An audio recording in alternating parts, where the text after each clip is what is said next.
Hello everyone, I am निमाई। इस video में हम लोग बात करने वाले हैं ट्रांसफॉर्मेशन, ट्रांसडक्शन एंड कॉन्जुगेशन के बारे में। तो हम लोग शुरू करेंगे एक एक करके। सबसे पहले हम ट्रांसफॉर्मेशन के बारे में पढ़ेंगे। तो ये टॉपिक शुरू करने से पहले मैं आपको बताना चाहूँगा कि ये तीनों टॉपिक्स बैक्टीरियल जेनेटिक्स से रिलेटेड है। आप सब ने जीन ट्रांसफ़र के बारे में तो सुना ही होगा, जीन ट्रांसफ़र इन बैक्टीरिया। ये जो जीन ट्रांसफ़र है इसका मतलब है कि the transfer of genes from one bacteria to the other bacteria is called gene transfer. अब ये जो जीन ट्रांसफ़र है ये या तो दो बैक्टीरिया के बीच ऑफ द सेम स्पीसीज या फिर दो डिफरेंट स्पीसीज के बीच हो सकता है। अगर जीन ट्रांसफ़र दो सेम स्पीसीज वाले बैक्टीरिया के बीच हो रहे हैं तो इसे बोलेंगे इंट्रा स्पेसिफिक जीन ट्रांसफ़र।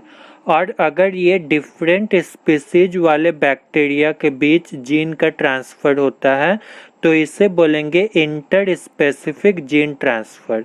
ये जो जीन ट्रांसफ़र है ये दो तरीके के होते हैं, vertical gene transfer and horizontal gene transfer.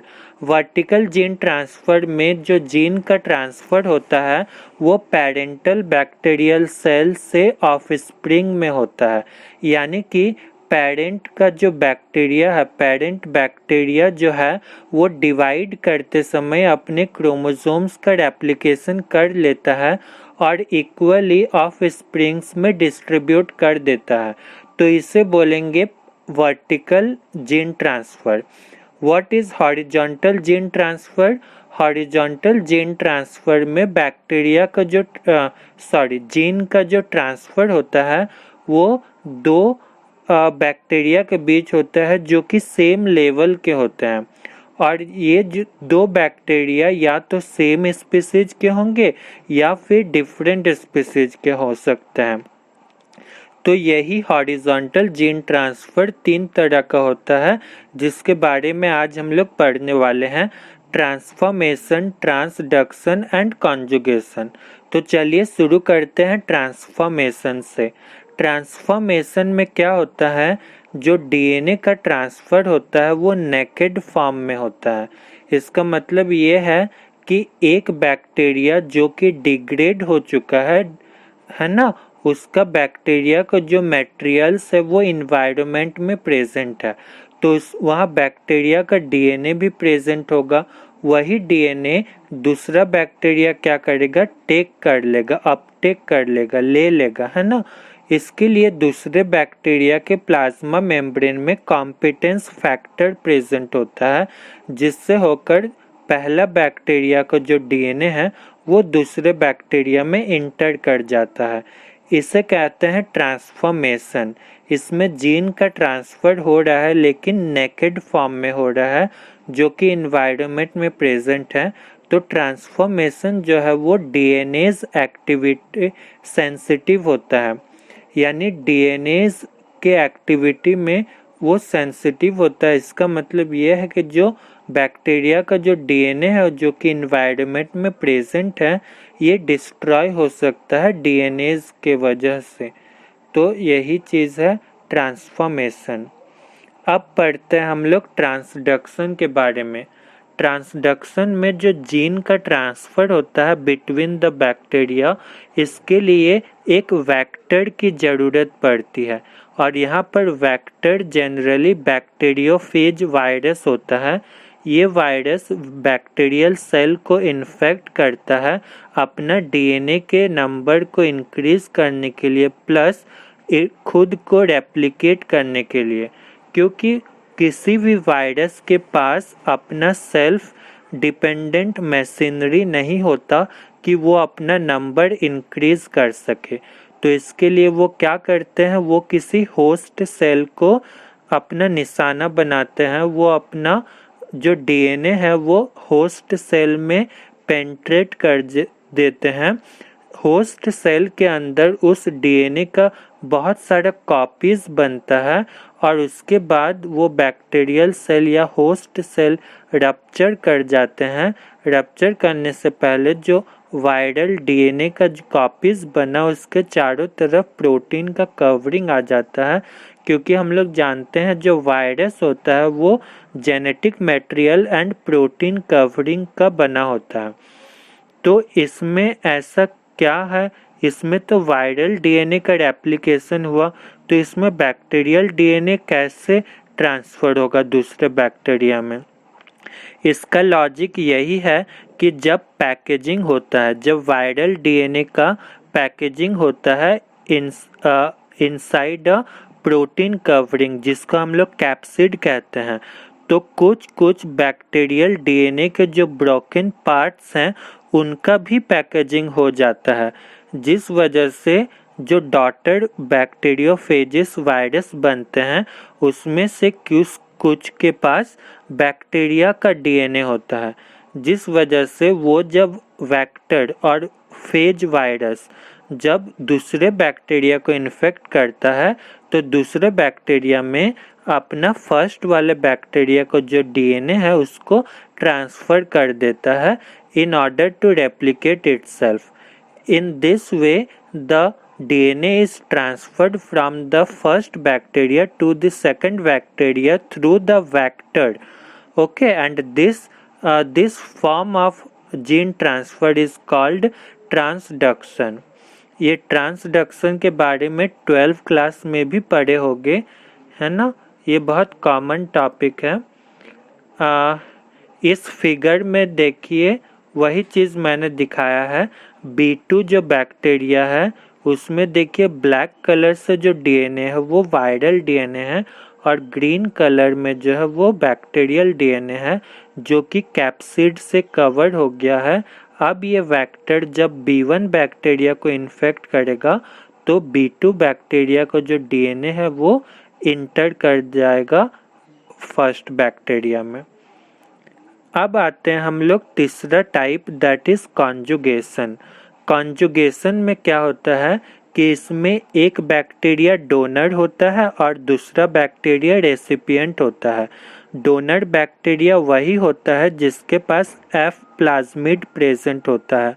F plasmid extra chromosomal DNA होता है जो कि बैक्टीरियल का मेन जीनोम के अलावा जो डीएनए बैक्टीरिया में प्रेजेंट होता है उसको F प्लाज्मिड कहते हैं।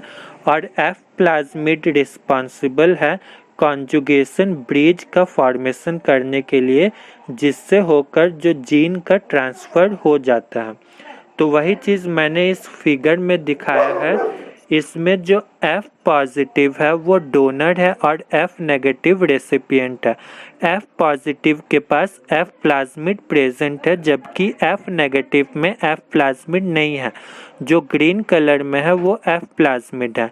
तो क्या होता है कि F पॉजिटिव कॉन्जुगेटिव ब्रिज और सेक्स पाइलस का फॉर्मेशन करता है और इसी सेक्स पाइलस से होते हुए जो F प्लाज्मिड का ये जो कि डबल स्ट्रैंडेड होता है वो पहले अनवाइंड्स होके, है ना, अनवाइंड हो जाता है और जो उसका आउटर स्ट्रैंड है वो किसी एक पॉइंट पे ब्रेक कर जाता है, जिस वजह से जो F प्लाज्मिड का जो आउटर स्ट्रैंड है वो कॉन्जुगेटिव ब्रिज से होते हुए दूसरे बैक्टीरिया में यानी F नेगेटिव बैक्टीरिया में इंटर कर जाता है। अब देखिए दोनों बैक्टीरिया के पास F प्लाज्मिड प्रेजेंट है, इसलिए दोनों क्या बन गए, F पॉजिटिव। अब इसके आगे क्या होता है, ये जो F प्लाज्मिड दोनों में तो सिंगल स्ट्रैंडेड है, अब यहाँ पर रेप्लिकेशन होगा जिस वजह से ये डबल स्ट्रैंडेड हो जाएगा और वही चीज़ कॉन्जुगेटिव ब्रिज जो है वो हट जाएगा। तो इस तरह से जो दो बैक्टीरिया बन गए, एक तो पहले से F पॉजिटिव था और अभी दूसरा वाला बैक्टीरिया भी F पॉजिटिव हो गया है क्योंकि उसमें F प्लाज्मिड अभी प्रेजेंट है। तो इस तरह से हमने ट्रांसफॉर्मेशन, ट्रांसडक्शन एंड कॉन्जुगेशन के बारे में पढ़ा। एक ब्रीफ इंट्रोडक्शन फिर से दे देता हूँ, समरी टाइप कंक्लूजन, कि ट्रांसफॉर्मेशन में क्या होता है, जो बैक्टीरिया का जो डीएनए है वो ट्रांसफ़र हो जाता है किसी दूसरे बैक्टीरिया में, इसमें किसी वेक्टर की ज़रूरत नहीं पड़ती।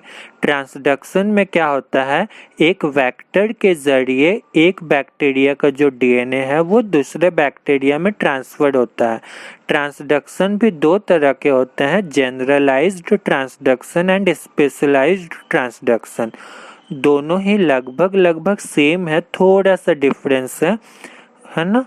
और कॉन्जुगेशन में क्या होता है, कॉन्जुगेशन में जो दो बैक्टीरिया है उसमें से एक डोनर होता है जिसके पास F पॉजिटिव यानी F प्लाज्मिड प्रेजेंट हो, और एक रिसिपिएंट होता है। दोनों के बीच कॉन्जुगेटिव ब्रिज का फॉर्मेशन होता है जिससे होकर F प्लाज्मिड जो है वो क्रॉस कर सके, ट्रांसफ़र हो सके। ये कॉन्जुगेशन भी तीन तरह का होता है। यहाँ में हमने F positive F negative conjugation पढ़ा। दूसरा टाइप है HFR and F negative conjugation, and तीसरा है F' negative conjugation. HFR F negative जो कॉन्जुगेशन है वो इंटरप्टेड हो जाता है, वो कंप्लीट नहीं हो पाता है कॉन्जुगेशन, जिस वजह से जो F नेगेटिव बैक्टीरिया वो F नेगेटिव ही रहता है। HFR बैक्टीरिया उससे कहते हैं जिसमें F plasmid bacterial main genome के साथ कंबाइन कर जाता है, इंटीग्रेट कर जाता है, उसे HFR बैक्टीरिया कहते हैं। तो ये जो F प्लाज्मिड के साथ मेन जीनोम इंटीग्रेट हो गया, इसके ट्रांसफ़र के लिए बहुत लंबा समय लगता है जो कि पॉसिबल नहीं है। अबाउट 100 मिनट्स लगेंगे ट्रांसफ़र होने के लिए, इसीलिए कॉन्जुगेशन पॉसिबल नहीं हो पाता है क्योंकि उतना समय कॉन्जुगेटिव ब्रिज नहीं बना रहता है। उसके बाद तीसरा नंबर है F' negative conjugation. F' bacteria उसे कहते हैं जिसके पास F प्लाज्मिड प्रेजेंट है, साथ ही साथ F प्लाज्मिड के साथ बैक्टीरिया मेन जीनोम का छोटा सा पार्ट भी F प्लाज्मिड के साथ इंटीग्रेटेड है।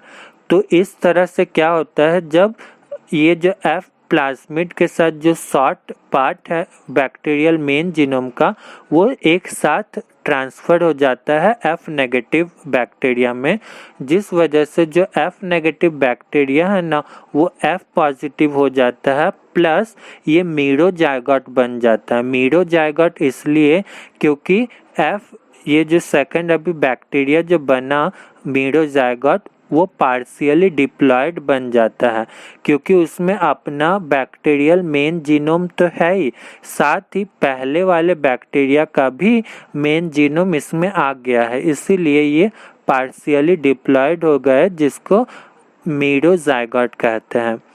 तो कॉन्जुगेशन में फिजिकल कांटेक्ट रिक्वायर्ड होती है, जबकि ट्रांसफॉर्मेशन एंड ट्रांसडक्शन में ऐसा नहीं है।